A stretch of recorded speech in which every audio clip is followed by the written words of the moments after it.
یوں تو جنات کے بارے میں کثرت سے واقعات سننے میں آتے ہیں، مگر یہاں تو بالکل من گھڑت ہوتے ہیں یا ان میں مغالطے سے رنگ آمیزی کی جاتی ہے۔ میں نے بھی ایسے بہت سے واقعات سنے ہیں، مگر جو واقعہ میں بیان کر رہا ہوں وہ من حقیقت پر مبنی ہے۔ یہ عجیب واقعہ میرے کسی عزیز کو پیش آیا۔ سید مختار احمد صاحب آپ ایک کمشنر پولیس آفیسر ہیں اور اس وقت ان کی عمر تقریباً 95 سال ہے۔ وہ اب خاصے ضعیف ہیں اور کمر خمیدہ ہیں، مگر ان کی دماغی حالت بالکل درست ہے۔ میں ان کے اس بیان کردہ واقعے کے بارے میں پورے وثوق سے کہہ سکتا ہوں کہ بالکل درست ہے، کیونکہ بزرگ مصروف نہایت صالحہ اور نیک انسان ہے، اور لڑکپن ان سے ارکان دین کے پابند رہے اور حج بیت اللہ سے بھی مشرف ہو چکے ہیں۔ ان کے بارے میں یہ گمان بھی نہیں ہو سکتا کہ انہوں نے اس بارے میں جھوٹ سے کام لیا ہوگا۔ اب آپ انہی کی زبانی یہ واقعہ سنیے۔ اب سے تقریباً 72 سال پہلے میرے والد پیر یوسف علی صاحب ڈیرہ غازی خان میں تحصیلدار تھے۔ اس زمانے میں ڈیرہ غازی خان سندھ کے کنارے آباد تھا، جو بعد میں دریا پور ہو گیا اور موجودہ شہر آباد کیا گیا۔ اس پرانے شہر میں ایک مرتبہ ایک بزرگ مولا عبداللہ خان صاحب آئے، جو بڑے عامل تھے۔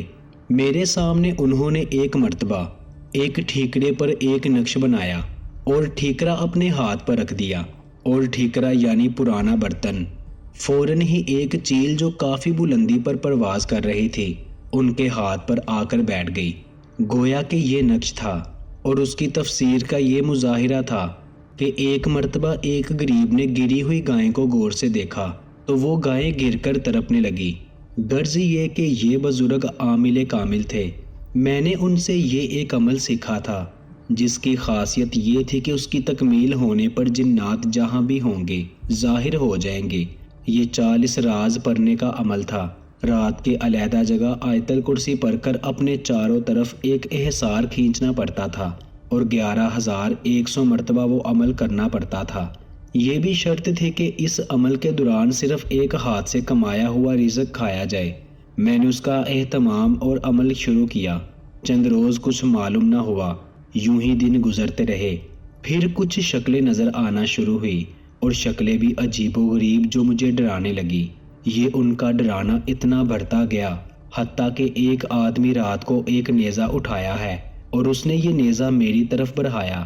ایک مرتبہ شیر بھی دکھائی دیا، مگر یہ سب کچھ اس احسار سے باہر رہے۔ جب میں نہ ڈرا تو میں اپنے وظیفے میں مصروف رہا، تو رفتہ رفتہ ان کا ڈرانا مجھے ختم ہوتا گیا۔ غرض یہ کہ میں نے 40 دن کا یہ عمل کر لیا۔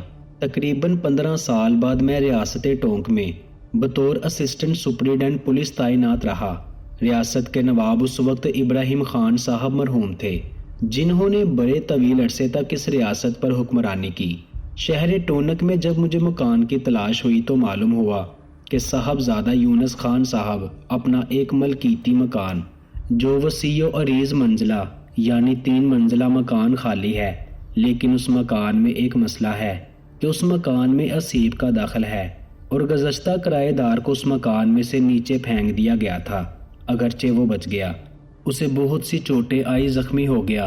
اس پر کوئی بھی شخص اس مکان میں رہائش رکھنے کی ہمت نہیں رکھتا تھا، جو کہ میں خود عامل تھا۔ اس بنا پر مجھے جن وغیرہ کا کوئی ڈر نہ تھا، لہٰذا میں نے اس مکان کی دوسری منزل پر رہائش اختیار کر لی۔ مجھے بغیر کرائے کے بآسانی مکان مل گیا۔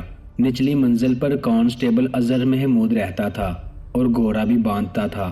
اہل و عیال اس وقت ساتھ نہ تھے۔ چند روز بعد ایسا اتفاق ہوا کہ مغرب کے بعد میرے سر میں درد ہونے لگی۔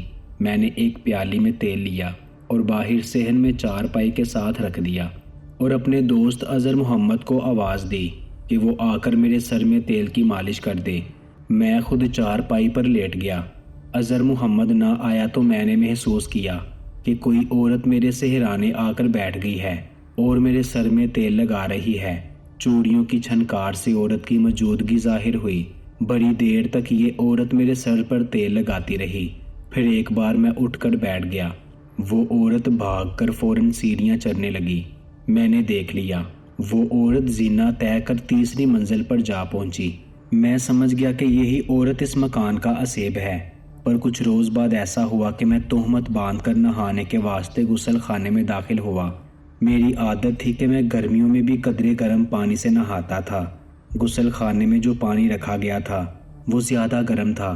میں نے آواز دی، نظر محمد ذرا ٹھنڈا پانی دے جاؤ، لیکن نظر محمد نے جو نیچے منزل میں رہتا تھا میری آواز نہ سنی۔ اتنے میں غسل خانے کے پردے کے پیچھے سے ایک عورت کا ہاتھ اندر آیا جس میں ایک ٹھنڈے پانی سے بھرا ہوا ایک لوٹا تھا۔ میں نے یہ لوٹا لے لیا اور ہاتھ پردے کے پیچھے چلا گیا تھا۔ میں نے لوٹے کا ٹھنڈا پانی ٹب کے گرم پانی میں ملا دیا۔ چند منٹ بعد پردے کے پیچھے سے خالی ہاتھ غسل خانے کے اندر آیا، گویا خالی لوٹا طلب کر رہا تھا۔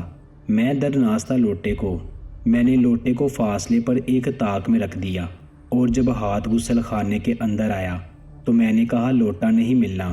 یہ سن کر بازو بڑھتا گیا، بازو لمبا ہوتا گیا اور طاق تنگ پڑ گیا، اور لوٹا اٹھا کر ہاتھ دوبارہ چھوٹا ہوتا ہوا باہر چلا گیا۔ پھر کچھ عرصے بعد ایسا ہونے لگا کہ جب میں صبح قرآن مجید پڑھتا تو قریب ہی ایک عورت کی آواز خوش الحانی سے قرآن شریف پڑھنے کی آتی تھی۔ پھر کچھ روز بعد ایسا ہونے لگا کہ جب میں قرآن شریف پڑھتا تھا تو قریب ہی فرش پر ٹھیک عورت بھی قرآن شریف پڑھتی نظر آتی تھی۔ پھر چند روز بعد وہ عورت میرے ساتھ ہم کلام بھی ہوئی، یعنی اس نے مجھ سے بات بھی کی اور میرے پوچھنے پر کہا کہ میں قوم جنات سے ہوں اور میرا نام بلقیس ہے اور میں بیوہ ہوں اور مکان کی تہ خانے میں میرا مسکن ہے۔ اس کے بعد جب میں اکیلا ہوتا تو یہ بلقیس نامی جننی آ جاتی تھی اور مجھ سے کچھ فاصلے پر بیٹھ جاتی اور بہت مہربانہ اور معقول گفتگو کرتی۔ وہ دیکھنے میں تقریباً 35 سال کی معلوم ہوتی تھی۔ اچھا خاصا سرخ و سفید رنگ تھا، صحت مند اور قبول صورت تھی، شکل سے پٹھانی معلوم ہوتی تھی، عام عورتوں کے سے کپڑے پہنتی تھی اور دوپٹے سے سر اور سینہ ڈھکا ہوا ہوتا تھا۔ اس میں صرف ایک بات انسان سے مختلف معلوم ہوتی تھی، وہ یہ تھی کہ اس کی آنکھوں میں اس قدر تیزی تھی کہ نظر ان پر نہ ٹھہرتی تھی، اور اس کو دیکھ کر ایک رعب سا طاری ہو جاتا تھا، کیونکہ میں ایک عامل تھا اور عبادت گزار تھا، تاہم اس کی موجودگی میں بڑی مشکل اپنے اوپر قابو رکھتا تھا اور اس سے محروم رہتا تھا۔ ایک مرتبہ ایسا اتفاق ہوا کہ پانی بھرنے والا پانی کی مشک لے کر دوسری منزل پر آیا اور اس نے بلقیس کو دیکھ لیا جو تیسری منزل پر کھڑی ہوئی تھی۔ وہ آدمی یہ دیکھ کر بے ہوش ہو گیا اور اس کی مشک پھٹ گئی۔ رفتہ رفتہ اس بات کی شہرت ہو گئی کہ وہ جن زادی میرے پاس آتی ہے اور مجھ سے بات بھی کرتی ہے۔ نواب ابراہیم علی خان وادی ٹونک کے ایک ماموزاد بھائی عبدالحمید تھے جو ان دنوں انکم ٹیکس کمشنر تھے۔ وہ بہت بہادر اور جوان تھے اور شیر کا شکار بغیر خوف کے آمنے سامنے کرتے تھے۔ آخر میں ان کی موت ایسے واقعہ ہوئی کہ شکار کے دوران ایک شیر نے انہیں ہلاک کر دیا۔ جب عبدالمجید کو معلوم ہوا کہ میرے پاس جن زادی آتی ہے تو انہوں نے مجھے بلایا اور اصرار کیا کہ میں ان کو وہ جن زادی دکھاؤں۔ پہلے تو میں نے منع کیا اور پھر کہا کہ اچھا میں اس سے پوچھ کر جواب دوں گا۔ پھر اس سے پوچھا تو اس نے کہا اچھا اگر وہ ضد کرتے ہیں تو میں سامنے آ جاؤں گی۔ طے یہ ہوا کہ میری تالی بجانے پر وہ تیسری منزل سے سیڑھیوں کے راستے دوسری منزل پر آ جائے گی جہاں عبدالحمید صاحب کو بٹھایا جائے گا۔ عصر کے وقت میری صلاح پر عبدالحمید صاحب آگے، ان کے ساتھ 2 آدمی اور بھی تھے، ایک تو ان کا شکاری ساتھی تھا اور دوسرا ایک سفید ریش حافظ تھے اور دوسرے ایک حافظ صاحب تھے۔ میں نے کہا کہ پہلے نماز سے فارغ ہو جائیں، چنانچہ ہم نے نماز پڑھی اور میں ان تینوں کو کسی بہانے سے اوپر کی منزل پر لے گیا۔ ان کو بعد میں خیال آیا کہ میں نے تیسری منزل پر کسی عورت کو چھپا رکھا تھا اور وہی ان کے سامنے آ گئی۔ تیسری منزل میں ان صاحبان کو دکھا دی۔ وہاں اس وقت کوئی بھی موجود نہ تھا، ساری منزلیں خالی تھی، پر ہم سیڑھیوں سے اتر کر دوسری منزل کے صحن میں آ کر بیٹھ گئے۔ میں نے طے شدہ ذریعہ استعمال کیا، یعنی تالی بجائی۔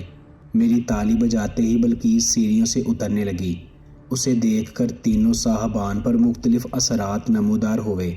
حافظ صاحب نے تو بلقیس کو دیکھ کر ایک دم سر جھکا لیا اور آنکھیں نیچے کر لی۔ عبدالمجید خان کا جو شکاری ساتھی تھا اس کی آنکھیں پھٹی کی پھٹی رہ گئی۔ اس سے زیادہ اثر عبدالحمید خان پر ہوا۔ انہوں نے میرا گھٹنا پکڑ لیا اور بری طرح کانپنے لگے۔ بہرحال میں نے دیکھ کر بلقیس کو واپس جانے کا اشارہ کیا اور وہ زینہ چڑھتے ہی واپس ہو گئی۔ عبدالحمید صاحب کو تیز بخار چڑھ گیا۔ میں نے گاڑی میں ان کو گھر بھجوا دیا۔ جب نواب ابراہیم علی خان کو علم ہوا تو مجھے بلا کر بہت ناراض ہوئے اور کہا تم نے کیوں عبدالحمید کے سامنے جن زادی کو بلایا؟ کیا تم یہ چاہتے تھے کہ وہ مر جائے اور ان کی جگہ تم کو مل جائے؟ اس زمانے میں ٹونک میں محمد انیس سپرنٹینڈنٹ پولیس تھے۔ انہیں گوروں کی اچھی شناخت تھی۔ میں نے انہیں نیا خرید کر گورا دکھانے کے لیے گھر بلایا۔ انہی دنوں میں خشک سالی کی وجہ سے گھاس کی بہت قلت تھی۔ محمد حمید صاحب نے بہت سی گھاس اکٹھی کر لی تھی، مگر وہ گھاس کم ہونے لگی تھی۔ ان کو چوری کا شبہ ہوا۔ انہوں نے گھاس پر رنگ چڑھوا دیا تاکہ کہیں اور نظر آئے تو چوری کا پتہ چل جائے۔ ادھر میرے ملازم نے مجھے کہا کہ جو گھاس منگوائی تھی وہ ختم نہیں ہوئی، چل رہی ہے۔ جب حمید خان میرا گورا دیکھنے میری نچلی منزل پر آئے تو انہیں یہ دیکھ کر تعجب ہوا کہ گورے کے آگے ان کی گھاس پڑی ہے، جس کو انہوں نے رنگ کی چھینٹوں سے پہچان لیا اور کہا ہم نے چور پکڑ لیا۔ یہ گھاس کہاں سے آئی؟